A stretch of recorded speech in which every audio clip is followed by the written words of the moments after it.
ಸಮುದಾಯ ಸಂಘಟಕರಿಗೊಂದು ಆಕರ ಗ್ರಂಥ.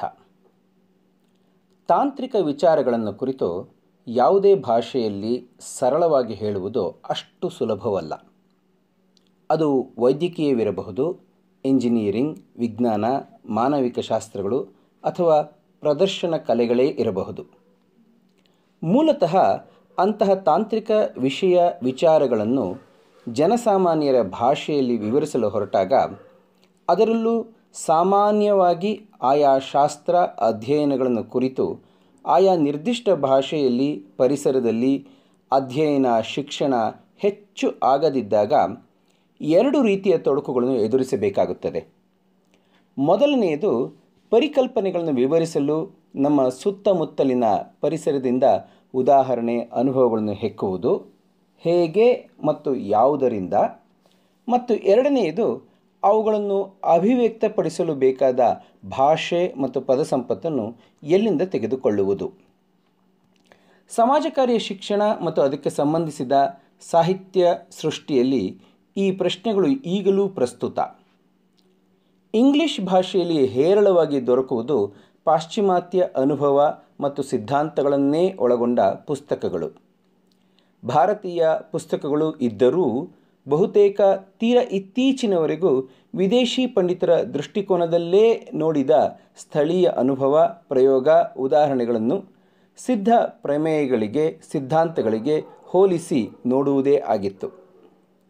ಇಂತಹವುಗಳನ್ನು ಅರಗಿಸಿಕೊಳ್ಳುತ್ತಲೇ ಪ್ರೊಫೆಸರ್ ಎಚ್. ಎಂ. ಮರುಳಸಿದ್ದಯ್ಯನವರು, professor Gangarade, professor Gunjal BS, professor Bhyrappa, doctor Chandra Poojari ಮತ್ತಿತರರು ನಮ್ಮ ಜನಪದರ ಮಣ್ಣಿನ ವಾಸನೆ, ನಮ್ಮ ಸಂಸ್ಕೃತಿಯ ಸೊಗಡು, ನಮ್ಮ ಚರಿತ್ರೆ ಪುರಾಣಗಳು ಹಾಗೂ ಇಲ್ಲಿನ ರಾಜಕೀಯ ಕುರುಹು ಬದುಕಿನ ಏರಿಳಿತಗಳನ್ನು ಆಧರಿಸಿ ಮಾನವಿಕ ಶಾಸ್ತ್ರ, ಮಾನವಿಕ ಅಧ್ಯಯನಗಳಿಗೆ ಪೂರಕವಾದ ಸಾಹಿತ್ಯ ಸೃಷ್ಟಿಯಲ್ಲಿ ತೊಡಗಿದ್ದಾರೆ. ಅಂತಹವರ ಸಾಲಿಗೆ ಈಗಾಗಲೇ ಸೇರಿರುವ ಡಾಕ್ಟರ್ CR ಗೋಪಾಲ್ ಅವರು ಈಗ ಸಮುದಾಯ ಸಂಘಟನೆ ಬೃಹತ್ ಗ್ರಂಥವನ್ನು ನಮ್ಮ ದಿನನಿತ್ಯದ ಭಾಷೆಯಲ್ಲಿ ವಿದ್ಯಾರ್ಥಿಗಳು, ಶಿಕ್ಷಕರು ಮತ್ತು ಕ್ಷೇತ್ರ ಕಾರ್ಯಕರ್ತರಿಗೆ ನೀಡಿ ಸಮಾಜ ಕಾರ್ಯ ಕ್ಷೇತ್ರದ ಬೆಳವಣಿಗೆಯನ್ನು ಖಾತ್ರಿ ಮಾಡಿದ್ದಾರೆ.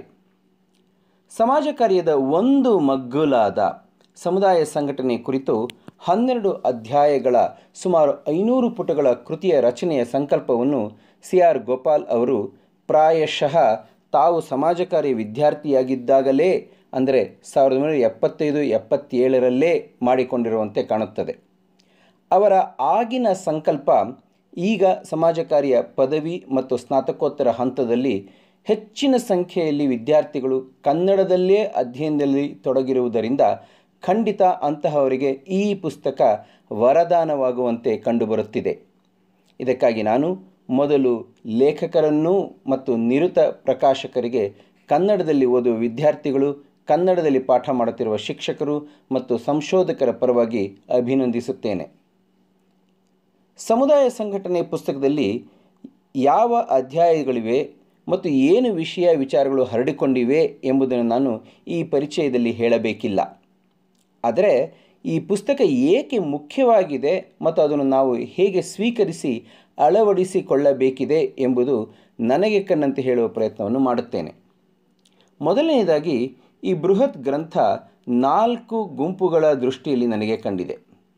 ಸಂಶೋಧಕರಿಗೆ ಪರಾಮರ್ಶನ ಗ್ರಂಥ, ಸಮಾಜ ಕಾರ್ಯದಲ್ಲಿನ ಸಮುದಾಯ ಸಂಘಟನೆ ಕುರಿತು ಚಾರಿತ್ರಿಕ ಅರಿವು ನೀಡುವ ಪುಸ್ತಕ, ವಿದ್ಯಾರ್ಥಿಗಳು ಮತ್ತು ಶಿಕ್ಷಕರಿಗೆ ಪಠ್ಯ ಪುಸ್ತಕ ಮತ್ತು ಕ್ಷೇತ್ರ ಕಾರ್ಯಕರ್ತರಿಗೆ ಪ್ರಾಯೋಗಿಕ ಕೈಪಿಡಿಯಾಗಿ ನನಗೆ ಕಾಣುತ್ತದೆ.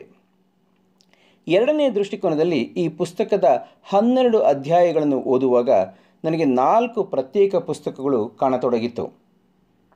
ಮೊದಲ 3 ಅಧ್ಯಾಯಗಳು ಮುಂದಿನ ಅಧ್ಯಾಯಗಳನ್ನು ಅರಗಿಸಿಕೊಳ್ಳಲು ಪೂರಕ ಸಿದ್ಧತಾ ಸಾಹಿತ್ಯ, ಸಮುದಾಯದ ಪರಿಚಯ, ಪ್ರಕಾರಗಳು, ಗ್ರಾಮೀಣ, ಬುಡಕಟ್ಟು ಮತ್ತು ನಗರ ಸಮುದಾಯಗಳ ರಚನೆ, ಸಮಸ್ಯೆ ಮತ್ತು ಇಂದಿನ ದಿನಗಳಲ್ಲಿ ಆಗುತ್ತಿರುವ ಬದಲಾವಣೆಗಳು, ಅವುಗಳ ಮೇಲಾಗುತ್ತಿರುವ ಒತ್ತಡವೇ ಮೊದಲಾದವುಗಳನ್ನು ಪರಿಚಯಿಸುವುದು. ಮುಂದೆ 3 ಭಾಗಗಳಲ್ಲಿರುವ 4ನೇ ಅಧ್ಯಾಯ ಜಾಗತಿಕ ಮತ್ತು ಭಾರತೀಯ ಚರಿತ್ರೆ, ಕಾಲಾನುಕಾಲದಲ್ಲಿ ಆಗಿರುವ ಬೆಳವಣಿಗೆಗಳು, ಧಾರ್ಮಿಕ ಚಳವಳಿಗಳು ಹಾಗೂ ಸಮಾಜ ಕಾರ್ಯದ ಬೆನ್ನಿನಲ್ಲೇ ಬೆಳೆದು ಬಂದಿರುವ ಸಮುದಾಯ ಸಂಘಟನೆಯ ವಿವಿಧ ಹೆಗ್ಗುರುತುಗಳನ್ನು ವಿವರಿಸುವುದಾಗಿದೆ. ಈ ಹಿಂದಿನ ಅಧ್ಯಾಯಗಳ ಪೂರಕ ಸಾಹಿತ್ಯವನ್ನು ಅರಗಿಸಿಕೊಂಡವರಿಗೆ ನಿಜವಾದ ಪಠ್ಯ ಕಂಡುಬರುವುದು ಅಧ್ಯಾಯ 5ರಿಂದ 10ರವರೆಗೆ. ಸಮುದಾಯ ಅಭಿವೃದ್ಧಿ, ಸಮುದಾಯ ಸಂಘಟನೆಯ ಮಾದರಿಗಳು, ಸಿದ್ಧಾಂತಗಳು, ಅದರ ತತ್ವಗಳು, ವಿವಿಧ ಪದ್ಧತಿಗಳು ಮತ್ತು ಪ್ರಕ್ರಿಯೆಗಳನ್ನು ಸದೋಹರಣವಾಗಿ ವಿದ್ಯಾರ್ಥಿಗಳಿಗೆ ವಿವರಿಸಿರುವುದು. ಉದಾಹರಣೆಗೆ, ಪ್ರತಿ ವಿಚಾರವನ್ನು ಕೈಗೆತ್ತಿಕೊಂಡಾಗ ಅದಕ್ಕಿರುವ ಅರ್ಥ ವಿವರಣೆ ನೀಡಿ, ಚರಿತ್ರೆ ಅಥವಾ ಅಂತಹದೊಂದು ವಿಚಾರ ಬೆಳೆದು ಬಂದ ಹಂತಗಳನ್ನು ತಿಳಿಸಿ, ಪ್ರಸ್ತುತ ಸ್ಥಿತಿ ಏನು ಎಂದು ಹೇಳುತ್ತಾ, ಅದರಿಂದ ಈಗ ಸಮಾಜ ಎದುರಿಸುತ್ತಿರುವ ಸವಾಲುಗಳೇನು, ಅದಕ್ಕೆ ಪರಿಹಾರಗಳನ್ನು ಎಲ್ಲಿ, ಯಾರು, ಹೇಗೆ ಕಂಡುಕೊಂಡಿದ್ದಾರೆ ಮತ್ತು ಮುಂದೇನು ಎಂಬ ಸುಳುಹುಗಳನ್ನು ನೀಡುವುದು.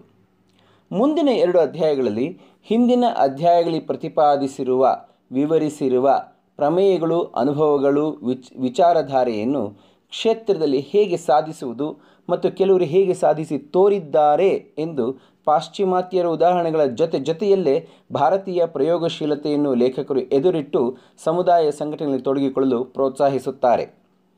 ಈ ನಿಟ್ಟಿನಲ್ಲಿ ಪುಸ್ತಕದ ರಚನೆ, ವಿಚಾರಗಳನ್ನು ವಿವಿಧ ಅಧ್ಯಾಯಗಳಲ್ಲಿ ಹರಡಿರುವುದು ವಿದೇಶಿ ಅಥವಾ ಪಾಶ್ಚಾತ್ಯ ಪಂಡಿತರು ರಚಿಸುವ ಪುಸ್ತಕಗಳಂತೆ ಎಂದು ಹೇಳಬಾರದಾದರೂ ಅಂತಹ ವೃತ್ತಿಶೀಲತೆ, ಶ್ರದ್ಧೆ ಈ ಪುಸ್ತಕದ ಪರಿವಿಡಿಯಿಂದ ಶಬ್ದಕೋಶದವರೆಗೂ ಇರುವುದು ಗಮನಾರ್ಹ.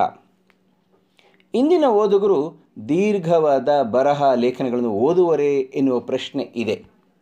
ಒಂದು ವಿಚಾರ, ಒಂದು ಪರಿಕಲ್ಪನೆ ಕುರಿತು ಬೃಹತ್ ಗ್ರಂಥ ಎದುರಿಟ್ಟರೆ ನಿಜವಾಗಿಯೂ ಗಮನಿಸುವರೇ? ಈಗಿನ ವಿದ್ಯಾರ್ಥಿಗಳು ಆಕರ ಗ್ರಂಥಗಳನ್ನು ಗಂಭೀರವಾಗಿ ಪರಿಗಣಿಸುವರೇ? ಈ ಪುಸ್ತಕ ಮಾರಾಟವಾದೀತೆ ಎಂಬ ಪ್ರಶ್ನೆಗಳು ನನ್ನನ್ನು ಕಾಡಿದ್ದು, ಈ ಕುರಿತು ಪ್ರಕಾಶಕರು ಮತ್ತು ಲೇಖಕರೊಡನೆ ಮಾತನಾಡಿದ್ದು ಸುಳ್ಳಲ್ಲ.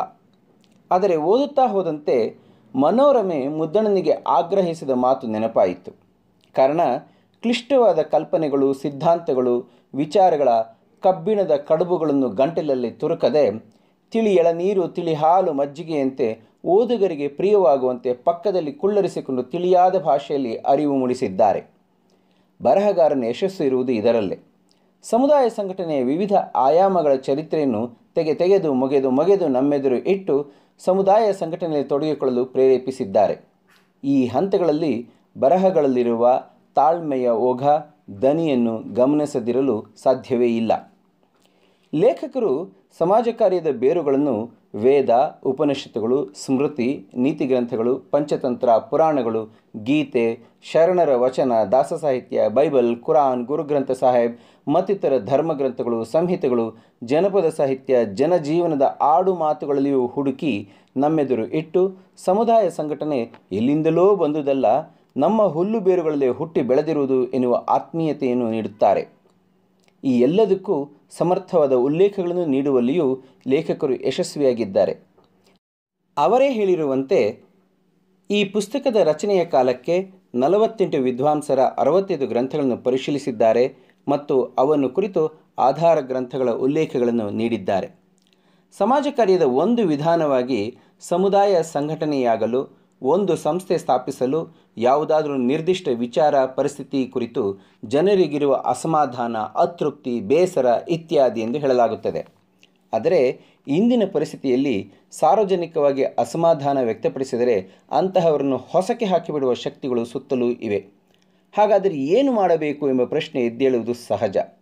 ಪ್ರತಿಭಟನೆ ಸಮಾಜಕ್ಕೊಂದು ಬಹಳ ಮುಖ್ಯವಾದ ವಿಧಾನ. ಅದನ್ನು ಸಮರ್ಥವಾಗಿ ಬಳಸಬೇಕೆಂದರೆ ಸಮುದಾಯ ಸಂಘಟನೆಯನ್ನು ಆಳವಾಗಿ ಅರ್ಥ ಮಾಡಿಕೊಳ್ಳಬೇಕಿದೆ. ಅದಕ್ಕೆ ಪೂರಕವಾಗಿರುವುದು ನನಗೆ ಬಹಳ ಮುಖ್ಯವಾಗಿ ಮನತಟ್ಟಿದ್ದು ಅಧ್ಯಾಯ 6ರಲ್ಲಿನ ಸಮುದಾಯ ಸಂಘಟನೆಯ ಮಾದರಿಗಳ ವಿವರಣೆ. ಸಮುದಾಯ ಸಂಘಟಕರಿಗೊಂದು ಕೈಪಿಡಿಯೇನೋ ಎಂಬಂತಿರುವ ಈ ಅಧ್ಯಾಯ ಈ ವಿಚಾರದ ಚಾರಿತ್ರಿಕ ಅಂಶಗಳು, ಇದರ ನಿರ್ಮಾತೃಗಳ ಪರಿಕಲ್ಪನೆಗಳನ್ನು ಎದುರಿಡುತ್ತಲೇ ಪ್ರಸಕ್ತ ಸನ್ನಿವೇಶಗಳತ್ತ ಸೂಕ್ಷ್ಮಗೊಳಿಸಿದ್ದಾರೆ. ಈಗಿನ ಅವಶ್ಯಕತೆ ವಕೀಲಿ, ಜನಪರವಾದ ಒತ್ತಡಗಳನ್ನು ಹಾಕಲು ಬೇಕಿರುವ ಸಂಶೋಧನೆ, ಪ್ರಕರಣ ಅಧ್ಯಯನ, ದಾಖಲೆ, ಕಾನೂನು ಹೋರಾಟ, ಸಾರ್ವಜನಿಕ ಹಿತಾಸಕ್ತಿ ಮೊಕದ್ದಮೆ, ನೀತಿ ಮತ್ತು ಕಾಯ್ದೆಗಳ ನಿರ್ಮಾಣ, ತಿದ್ದುಪಡಿ ಇತ್ಯಾದಿಗಳತ್ತ ಕ್ಷೇತ್ರ ಕಾರ್ಯಕರ್ತರು, ವಿದ್ಯಾರ್ಥಿಗಳು ಮತ್ತು ಸಮಾಜ ಕಾರ್ಯ ಶಿಕ್ಷಕರ ಗಮನ ಸೆಳೆದಿದ್ದಾರೆ. ಗಾಂಧೀಜಿಯವರು ಗ್ರಾಮ ರಾಜ್ಯವಾಗಬೇಕೆಂದು ಅಪೇಕ್ಷಿಸಿದ್ದರು. ಆದರೆ ಗ್ರಾಮಗಳಲ್ಲಿನ ಜಾತೀಯತೆ, ತಾರತಮ್ಯದ ಕ್ರೌರ್ಯದಿಂದ ಬೇಸತ್ತಿದ್ದ ಅಂಬೇಡ್ಕರ್ ಅವರು ಗ್ರಾಮಗಳ ವೈಭವೀಕರಣ ಬೇಡವೆಂದಿದ್ದರು. ಆದರೆ ವಾಸ್ತವದಲ್ಲಿ ಬಹುತೇಕ ಗ್ರಾಮೀಣ ಪ್ರದೇಶಗಳನ್ನು ನಾವು ತ್ರಿಶಂಕು ಸ್ಥಿತಿಗೆ ತಳ್ಳಿದ್ದೇವೆ. ಗ್ರಾಮಗಳಿಂದ ಹೊರಕ್ಕೆ ತಳ್ಳಿ ನಗರಗಳಲ್ಲಿ ಬಡವರ ಕಾಲೋನಿಗಳು, ಕೊಳೆಗೇರಿಗಳನ್ನು ನಿರ್ಮಿಸಿಕೊಂಡು ಕೂಡಿದ್ದೇವೆ. ಇಂತಹ ಜನರ ಅತ್ತಲೂ ಇಲ್ಲ ಇತ್ತಲೂ ಇಲ್ಲವ ಎನ್ನುವ ಪರಿಸ್ಥಿತಿಯನ್ನು ತಪ್ಪಿಸಿ ಭರವಸೆಗಳನ್ನು ನೀಡಲು ಈಗಲೂ ಉತ್ತರವಿರುವುದು ಗಟ್ಟಿ ತಳಹದಿಯಲ್ಲಿನ ಸಮುದಾಯ ಸಂಘಟನೆಯಲ್ಲಿ. ಇಂದಿನ ಸವಾಲು ಸಮುದಾಯ ಸಂಘಟನೆಗೆ ನಾವು ಹೊಸ ವ್ಯಾಖ್ಯಾನಗಳನ್ನು ಕಂಡುಕೊಳ್ಳಬೇಕಿರುವುದು. ಈ ನಿಟ್ಟಿನಲ್ಲಿ ನಮ್ಮ ವಿಚಾರ ಪ್ರಚೋದನೆಗೆ ಡಾಕ್ಟರ್ CR ಗೋಪಾಲ್ ಅವರ ಸಮುದಾಯ ಸಂಘಟನೆ ಸಹಕಾರಿಯಾಗುತ್ತದೆ. NV ವಾಸುದೇವ ಶರ್ಮಾ. ಸಮುದಾಯ ಸಂಘಟಕರಿಗೊಂದು ಆಕರ ಗ್ರಂಥ. ತಾಂತ್ರಿಕ ವಿಚಾರಗಳನ್ನು ಕುರಿತು ಯಾವುದೇ ಭಾಷೆಯಲ್ಲಿ ಸರಳವಾಗಿ ಹೇಳುವುದು ಅಷ್ಟು ಸುಲಭವಲ್ಲ. ಅದು ವೈದ್ಯಕೀಯವಿರಬಹುದು, ಇಂಜಿನಿಯರಿಂಗ್, ವಿಜ್ಞಾನ, ಮಾನವಿಕ ಶಾಸ್ತ್ರಗಳು ಅಥವಾ ಪ್ರದರ್ಶನ ಕಲೆ